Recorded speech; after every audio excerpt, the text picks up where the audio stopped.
Hi, this is Scott from RedmondPhysicsTutoring.com, and this video is a free body diagram challenge with torque.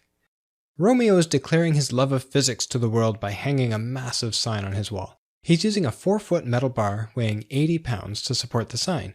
Romeo has hinged the bar to the wall at one end and tried to hang his sign, which weighed a whopping 195 pounds, on the other end. Disaster! The sign blocked his door, so he raised the sign by rotating the bar to an angle of 70 degrees from vertical. Now Romeo needs to find the tension in the supporting cable so he can get the right-sized cable at the hardware store. He wants the sign to be in equilibrium after all, so that it won't crash through the door, and he plans to connect the supporting cable 1 foot from the end of the bar. Romeo clearly loves physics. Romeo doesn't love math, though. How can Romeo find this unknown tension in the easiest possible way? As always, we start with a diagram, in this case a free body diagram, or FBD. Your challenge is to draw a free body diagram of the bar, or of the bar and the sign, to set up the equations for finding the tension. I'll give you a hint. You must consider torque. Now pause the video while you draw your free body diagram, and when you're done, compare it with Romeo's. Ready? Great. In this case, it's easiest to use a free body diagram of the bar and the sign together. This approach lets me draw the 195-pound weight of the sign directly on the free body diagram, along with the 80-pound weight of the bar.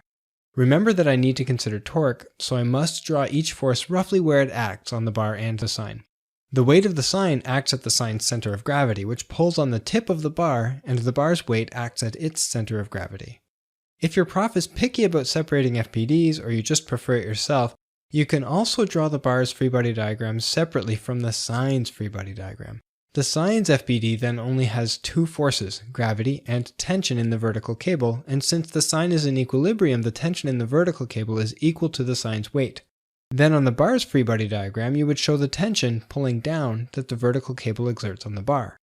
The bar is held up by a horizontal supporting cable, so I draw the horizontal tension force pulling the bar towards the wall, roughly 1 foot from the end of the bar. This is the unknown tension that Romeo wants to know. The bar is also connected to a hinge, and the hinge introduces an unknown force, which is a vector and therefore has magnitude and direction. The hinge force is a normal force that reacts to contact between the pieces of the hinge. In an FBD like this, it's convenient to represent this unknown normal force as two components, horizontal and vertical, both of which are unknown but are easy to solve for because they're aligned with our axes. Ah yes, I mustn't forget axes. In this case, all of the forces are horizontal or vertical, so horizontal, x, and vertical, y axes are quite convenient. That's almost it for the FBD. Since I'm considering torque, I just need a few finishing touches. First, I need to identify and label a pivot point, or reference point, used for calculating the torque. Putting the pivot point at the hinge eliminates the hinge forces from the net torque equation and simplifies the math to let Romeo find the unknown tension the easiest possible way. More on that in part 2 of this video. Second, I need to show the r position vectors from P to each force. These will be used for calculating the torque for each force. Finally, I need to show the positive direction for rotation. I'll choose counterclockwise. Your prof might have different requirements. These are what I expected from my students on free body diagrams with torque. The FBD is now complete. The next step is to write the equations for net force and net torque and then solve for the unknown tension. That will come next week, or see the link in this video's YouTube description. I'm Scott Redmond, and I help students pass physics. If this video is helpful to you, please like it in YouTube to let me know.